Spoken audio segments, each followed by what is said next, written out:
नमस्कार दोस्तों, मैं हूं मानव सिन्हा और आप देख रहे हैं एक ऐसा टीवी शो जो आपके सारे ऑटोमोटिव नीड्स को पूरा करता है। जी हां, you are watching the Times Drive show. हर बार की तरह इस बार भी हम लेकर आए हैं एक एक्शन पैक्ड लाइनअप। तो चलिए नजर डालते हैं क्या आ रहा है आपकी ओर over the next half an hour. शुरुआत करेंगे फरारी की दोदीची चिलिंद्री से, जो कि उनकी perhaps last V12 engine powered supercar है और हमने टाइम्स ड्राइव पर उसको ड्राइव करा है और आपके लिए रिव्यू लेकर आए हैं।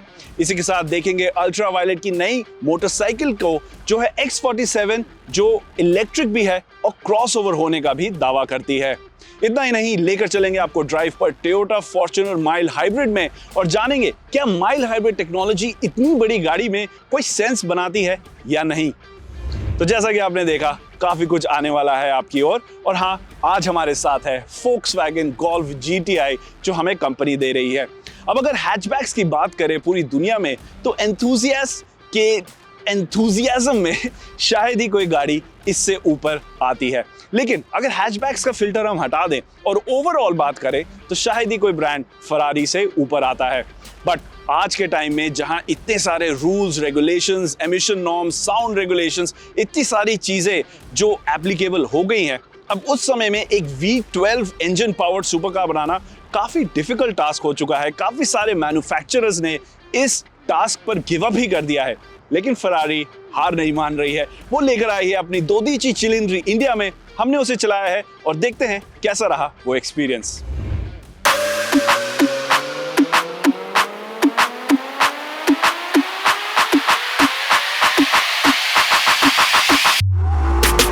आज मेरे साथ एक ऐसी गाड़ी है जो वाकई में काफी स्पेशल है। सिर्फ इसलिए नहीं क्योंकि ये एक फरारी है, बट इसलिए भी क्योंकि एक ऐसी गाड़ी है जो सारे ऑटो एंथुजियास्ट को दिल से पसंद होगी। सन 1947 में काफ़ी अच्छी चीज़ हुई थी, जैसा कि आप जानते ही हैं। बट उस साल से अभी तक फरारी के लाइनअप पे एक V12 इंजन इक्विप्ड सुपरकार हमेशा देखने को मिली है। और आज के वक्त में जहां सारे मैन्युफैक्चरर्स अलग अलग तरीके की बातें कर रहे हैं, electrification, hybridisation, so on and so forth, Ferrari the enthusiast brand is holding the fort. Ladies and gentleman, ये है फरारी की दोदीची चिलिंद्री। अब ये डिसाइड करना कि इस रिव्यू की शुरुआत कहां से करें, ये बहुत टफ है, क्योंकि इतनी सारी चीजें इस गाड़ी में हैं जिनकी बातें हम दिन भर कर सकते हैं।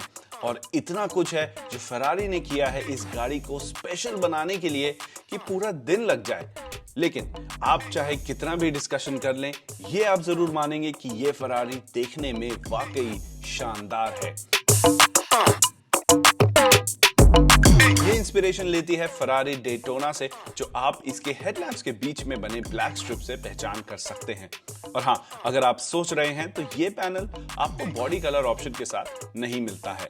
इसके कर्वेशियस फेंडर्स गाड़ी के 21 इंच व्हील्स के ऊपर से एक फ्लोई डिजाइन लेकर क्रॉस करते हैं, जिसके चलते ये फरारी बहुत ही स्पोर्टी लगती है। अगर आप साइड से देखेंगे तो आपको रियलाइज होगा कि इसकी कैबिन कितनी पीछे की ओर है। जब ये गाड़ी चलती है तो इसमें लगे पीछे के 2 स्पॉइलर एक्टिवेट हो जाते हैं, लेकिन स्टैंड स्टिल पर ये छुप जाते हैं, जिसके चलते गाड़ी का डिजाइन डिस्टर्ब नहीं होता। ओवरऑल एल्यूमिनियम और कार्बन फाइबर का ये मिश्रण जो ये गाड़ी है, वाकई में शानदार है।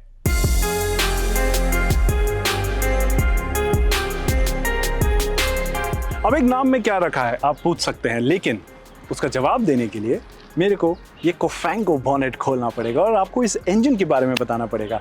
जैसा कि आप अब तक समझ ही चुके हैं, इसमें 12 सिलेंडर का इंजन आता है और फरारी ने इसी एस्पेक्ट के ऊपर इस गाड़ी का नाम रखा है, क्योंकि आज के समय में नेचुरली एस्पिरेटेड 12 सिलेंडर इंजन एक बहुत रेयर कमोडिटी हो चुकी है। अगर आप 12 सिलेंडर्स इटालियन में बोलेंगे तो उसको आप प्रोनाउंस करेंगे दोदीची चिलिंद्री। I hope I haven't ruined the name with my pronunciation, but यही इस गाड़ी का नाम है और इस गाड़ी के नाम से ही आपको इस गाड़ी की पूरी कहानी का आइडिया हो जाता है। गाड़ी के अंदर बैठेंगे तो आपको मिलेगा एक बहुत ही बारीकी से बनाया गया डैशबोर्ड, जो बेसिकली कैबिन को 2 सेक्शन में डिवाइड कर देता है, एक ड्राइवर के लिए और एक पैसेंजर के लिए। मेरे लिए कैबिन का हाईलाइट इसका यूनिक स्टीयरिंग व्हील रहा, जिसमें सारे कंट्रोल्स दिए गए हैं। इतने सारे कि स्टीयरिंग के पीछे आपको कन्वेंशनल स्टॉक्स देखने को मिलते ही नहीं हैं। आइडिया ये है कि फरारी के ड्राइवर को सब कुछ व्हील पर ही मिल जाए और हाथ स्टीयरिंग व्हील से हटाना ना पड़े। ये मुझे काफी कूल लगा।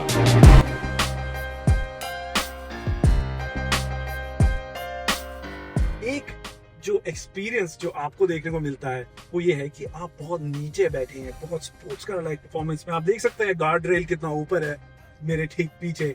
It's an experience unlike anything else. बहुत सारा परफॉर्मेंस ऑन ऑफर है। अगर मैं मैनेटिनो को चेंज करूं और रेस मोड में डाल दूं और अगर मैं थ्रॉटल पूरा दबाऊं, I'll go down a few gears.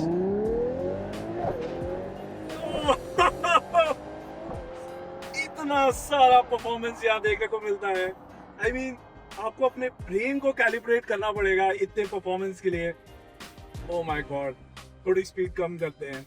Amazing. एक चीज जो मैं जरूर कहना चाहूंगा, इवन इतने सारे परफॉर्मेंस के साथ भी एक भी पल मेरे को कॉन्फिडेंस की कमी नहीं हो रही है गाड़ी में। पूरा कॉन्फिडेंस मिल रहा है, रोड पकड़ के चलती है गाड़ी। एंड आई थिंक ये काफी पीस ऑफ माइंड देता है। एक काफी जरूरी चीज जो मैं कहना चाहूंगा, फरारी इसको बोल रही है ग्रैंड टूरर, ना कि ऑल आउट रेस कार। और ये काफी इंपॉर्टेंट डिफरेंशिएशन है, क्योंकि अभी मैं यमुना एक्सप्रेसवे पे हूँ और मैं इमेजिन कर सकता हूँ grand touring with the 2DJ चिलिंद्री। ऐसी रोड्स, ऐसा माहौल, ऐसी car, I think this is everything जो आप एक फरारी से एक्सपेक्ट करते हैं। 2DJ चिलिंद्री एग्जैक्टली वही है। और इसी के साथ हमारा वक्त फरारी 2DJ चिलिंद्री के साथ समाप्त होता है। लेकिन इस वक्त में मेरे को तो काफ़ी मज़ा आया। अब आप सोच रहे होंगे कि इस रिव्यू में हमने कुछ क्वेश्चंस एड्रेस नहीं करे, जैसे कि इसकी माइलेज कितनी है for example. Well, I hate to break it to you, अगर आप ऐसे सवाल पूछ रहे हैं तो शायद ये गाड़ी आपके लिए नहीं है। लेकिन सवाल यही है कि ये गाड़ी किसके लिए बनी है। वेल, अगर आपको एक मॉडर्न डे ग्रैंड टूरर चाहिए with the symphony of a 12 cylinder engine, naturally aspirated engine, तो इससे अच्छा डील आपको मार्केट में देखने को नहीं मिलेगा। और at the end of the day ये एक फरारी भी है, तो आपके ब्रैगिंग राइट्स तो कहीं नहीं गए। तो अगर आप एक फ्लैगशिप सुपर कार खरीदना चाहते हैं जो आपको थोड़ा पीस ऑफ माइंड भी देता है with its grand touring capabilities, इससे बेटर तो आपको कहीं नहीं मिलेगा। तो जैसा कि आपने देखा, ये थी फरारी 2DJ चिलिंद्री। अब चलते हैं इलेक्ट्रिक टू व्हीलर की दुनिया में। अब जब मैं इलेक्ट्रिक टू व्हीलर की बात करता हूं तो हो सकता है कि आपने सोचा हो कि हमारी अगली स्टोरी इलेक्ट्रिक स्कूटर की होने वाली है, लेकिन अल्ट्रावायलेट एक ऐसा ब्रांड है जो चीज़ों को कुछ अलग तरीके से करता है। उसी थीम के साथ अब वो एक नई इलेक्ट्रिक मोटरसाइकिल लेकर आया है जो एक क्रॉस ओवर भी है। क्या चल रहा है इस स्टोरी में, चलते हैं अंकुर तनेजा के पास और जानते हैं।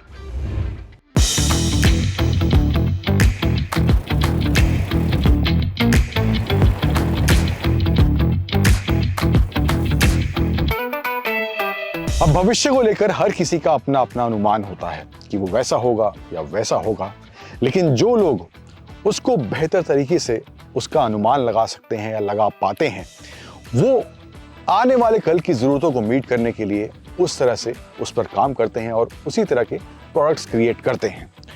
अब अल्ट्रावायलेट अपनी इस नई X47 के जरिए अपने भविष्य के एक हिस्से पर थोड़ा दाव खेल रहा है कि ये बाइक जो है उन राइडर्स के लिए है जो बेस्ट ऑफ बोथ वर्ल्ड्स चाहते हैं, यानी कि सिटी राइड्स और लाइट एडवेंचर या वीकेंड एडवेंचर्स की उनकी रिक्वायरमेंट रहती है।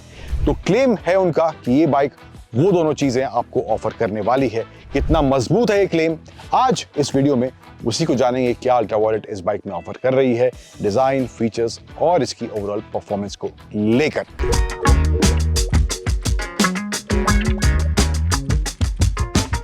अब डिजाइन से शुरुआत करते हैं। पहले तो यहाँ पर आपको जो इसका हेडलैम्प का डिजाइन है वो F77 से ही मिलता जुलता आपको देखने को मिलेगा। DRL दिए गए हैं, LED यहाँ पे पूरा सेटअप है एंड यहाँ पे ये वाइजर दिया गया है छोटा सा। एंड ओवरऑल जो सिल्हूट है बाइक का वो आपको एडवेंचर बाइक वाली फील जरूर देगा। अपसाइड डाउन फोक्स हैं, यहाँ पे गोल्डन आपको कलर कॉम्बिनेशन का दिए गए हैं। इंडिकेटर्स भी यहाँ पे आपको LED मिलते हैं, टेल लैंप्स भी आपको LEDs में मिल जाते हैं। अब यहाँ पर जो है आपको रियर में इसमें सिंगल मोनोशॉक दिया गया है। अब एक फीचर जिसको लेकर बात इस बाइक की हो रही है या काफ़ी लोग बात कर रहे हैं, जो अभी तक किसी मास सेगमेंट की मोटरसाइकिल में ऑफर नहीं करा गया है, वो है रडार बेस्ड ADAS वाले फीचर्स आपको इस बाइक में दिए जाएंगे। और फिलहाल इस वाले वर्जन में नहीं है। अब यहाँ पर जो है रडार लगा रहेगा, यानी कि आपको पीछे से जो है overtake alert, blind spot assist and also rear collision alert जैसे आपको ऑप्शन इसके स्क्रीन में देखने को मिलेंगे। वो लाइट ब्लिंक करेगी साइड मिरर्स में एंड इसकी स्क्रीन में, तो वो आपको इन टर्म्स ऑफ सेफ्टी एक ये चीज़ नई इस बाइक में ऑफर करी जा रही है, जो अभी तक किसी आइस या इलेक्ट्रिक बाइक में देखने को इंडिया में फिलहाल नहीं मिली है। स्क्रीन पर आए तो स्क्रीन जो है कलर्ड है, थीम जो है इसका F77 से थोड़ा अलग है। अब यहाँ पे ऑप्शन की बात करें तो यहाँ पे आपको navigation, my trip, settings and इसमें आपको कंट्रोल्स का ऑप्शन मिल जाता है, डॉक्यूमेंट स्टोरेज, ब्लूटूथ, बैटरी जो है उसके आपको स्टैट्स मिल जाएंगे एंड यहाँ पे TPMS भी दिया गया है। तो ये कुछ डिटेल्स हैं इन टर्म्स ऑफ डिज़ाइन और फीचर्स को लेकर जो ऑप्शन इसमें दिए गए हैं, इसके बैटरी पैक वगैरह को लेकर। अब बाइक चलाने में कैसी है, ओवरऑल जो क्लेम अल्ट्रा वायलेट का है इस बाइक को लेकर सिटी और ऑफ रोडिंग या लाइट ऑफ रोडिंग के लिए आप इस बाइक को यूज़ कर सकते हैं, कितनी प्रैक्टिकल है वहाँ पर, चलिए वो अब जानते हैं। तो बात अब कर लेते हैं इस अल्ट्रा वायलेट की X47 के परफॉर्मेंस, राइड और हैंडलिंग को लेकर। ट्रैक पर थोड़ा बहुत मैंने इसको एक्सपीरियंस किया, रियल वर्ल्ड कंडीशंस में, हाईवे पर, सिटी कंडीशंस में थोड़ा बहुत इसको चलाया, तो मेरे हिसाब से परफॉर्मेंस को लेकर कोई शिकायत मुझे नहीं है। 3 मोड आपको मिलते हैं इसमें, तीनों मोड आपको अलग अलग तरह का परफॉर्मेंस डिलीवर करते हैं। वेट के हिसाब से बात करें तो वहां पर भी ओवरऑल जो बैलेंस है, ओवरऑल जो राइड है, बहुत ज़्यादा मशक्कत मुझे नहीं करनी पड़ी। थोड़ा बहुत आपको वेट फील होगा, स्पेशली टर्न्स पर जब मैं ट्रैक पे इसको चला रहा था तो वहां पर थोड़ा वेट मुझे फील होता, बट मैन्यूवरिंग के हिसाब से कोई मेजर इशू मुझे इन टर्म्स ऑफ हैंडलिंग इस बाइक में देखने को नहीं मिला है। अब ओवरऑल एज अ पैकेज की बात करें इस अल्ट्रा वायलेट की X47 को लेकर, तो मेरे हिसाब से एक सबसे बड़ा जो पॉइंट है या सबसे बड़ी जो USP है इस बाइक की, यस ऑफ कोर्स टेक्नोलॉजी वगैरह सब है, लेकिन कीमत जो है बहुत बड़ा फैक्टर बन जाती है इंडियन मार्केट में या इंडियन कंज्यूमर्स के लिए। तो वहाँ पर इसकी जो अग्रेसिव प्राइसिंग, जो इंट्रोडक्टरी प्राइस रखा है 2.5 लाख एक्स शोरूम का, that is for first 5,000 bookings, but उसके बाद आपको 2,76,000 एक्स शोरूम प्राइस देना पड़ेगा। बट फिर भी प्राइसिंग ओवरऑल देखी जाए एंड जो टेक दिया है, जो रेंज दी है, जो ओवरऑल बाइक का परफॉर्मेंस है, तो मेरे हिसाब से मुझे लगता है काफ़ी कुछ अल्ट्रा वायलेट ने अपनी इस नई क्रॉसओवर X47 में देने की कोशिश की है। बहुत सी चीज़ें जो है, स्पेशली जो ADAS वाले फीचर्स इस प्राइस पॉइंट पे अल्ट्रा वायलेट आपको ऑफर कर रही है, तो मुझे लगता है पॉजिटिव थोड़े ज़्यादा हैं, नेगेटिव थोड़े कम हैं, एक आधी हैं जहां पर काम करा जा सकता है। इसकी डिलीवरी स्टार्ट होने से पहले मुझे लगता है ये अल्ट्रा वायलेट की नई X47 क्रॉसओवर एक अच्छी बाइक आपके लिए बन सकती है।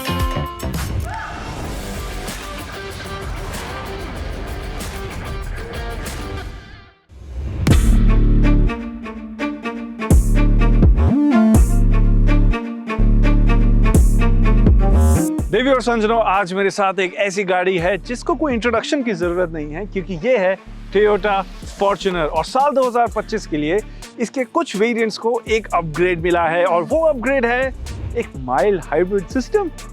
इतनी बड़ी गाड़ी में आखिर चल क्या रहा है टोयोटा फॉर्च्यूनर के साथ, चलिए बात करते हैं।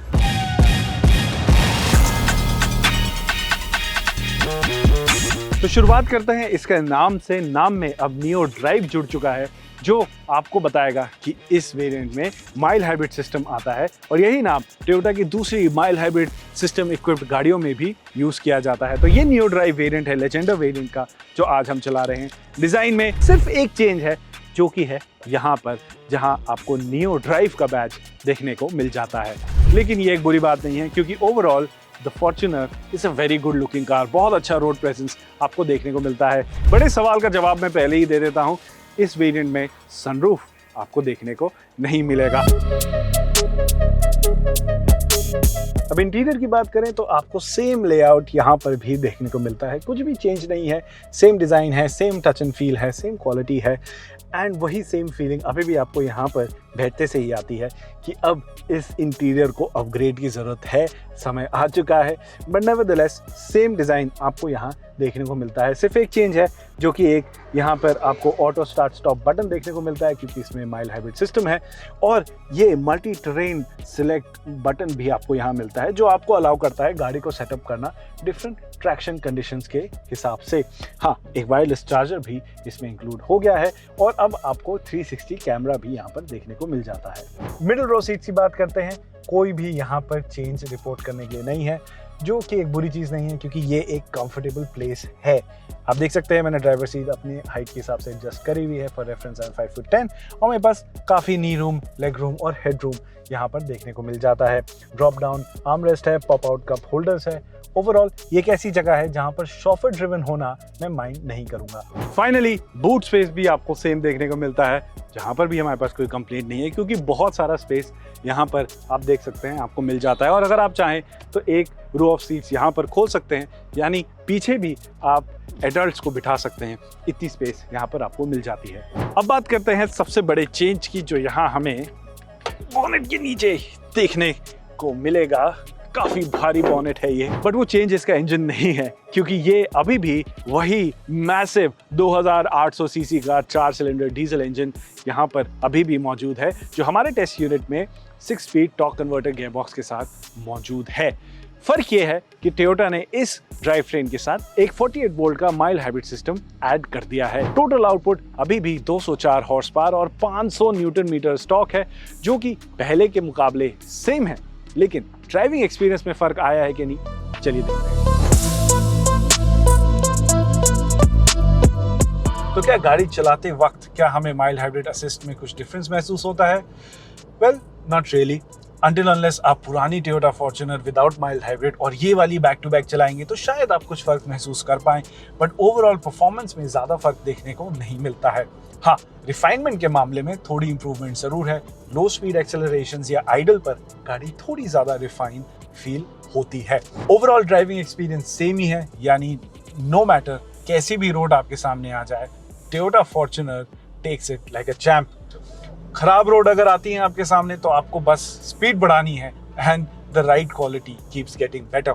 लेकिन लो स्पीड पॉट होल्स या खराब सड़कें, उनके थ्रू जब आप जाते हैं तो टोयोटा फॉर्च्यूनर का राइड क्वालिटी थोड़ा सा बिजी ज़रूर लगता है, लेकिन ये एक ऐसा फीचर है जो सभी प्रॉपर हार्डकोर ऑफ रोडर्स में देखने को मिलता है। तो सेम कॉम्प्रोमाइज़ यहाँ पे भी है, so there is nothing really to complain.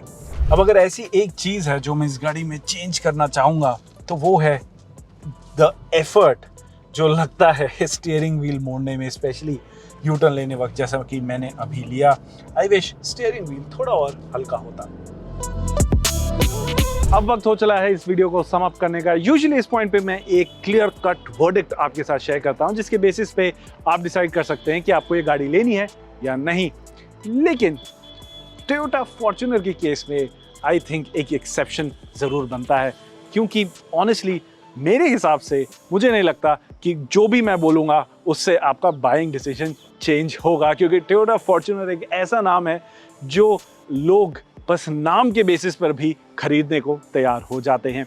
इसके एवर राइजिंग प्राइस टैग, इसकी पॉपुलैरिटी, इसके सेल्स इस बात को प्रूव करते हैं। तो अगर आपको ये गाड़ी खरीदनी ही थी तो अब आपको एक माइल्ड हाइब्रिड सिस्टम भी इसके साथ देखने को मिल जाता है।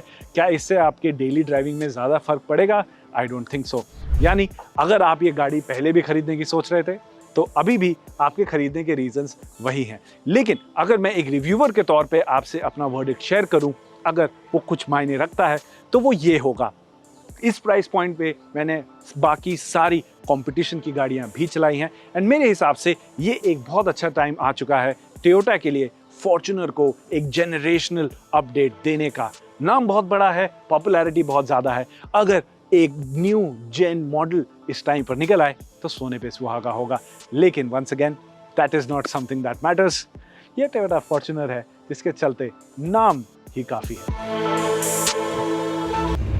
और इसी के साथ हमारा वक्त आपके साथ आज के लिए समाप्त हुआ इस एपिसोड में, बट उम्मीद है आपको हमारा टीवी शो पसंद आया होगा। अगर आप कुछ कहना चाहते हैं, हमारी टीम के साथ जुड़ना चाहते हैं, हमें बताना चाहते हैं कि हमें नेक्स्ट क्या कवर करना चाहिए, तो टाइम्स ड्राइव के सोशल हैंडल्स पर हमें रीच आउट ज़रूर करें।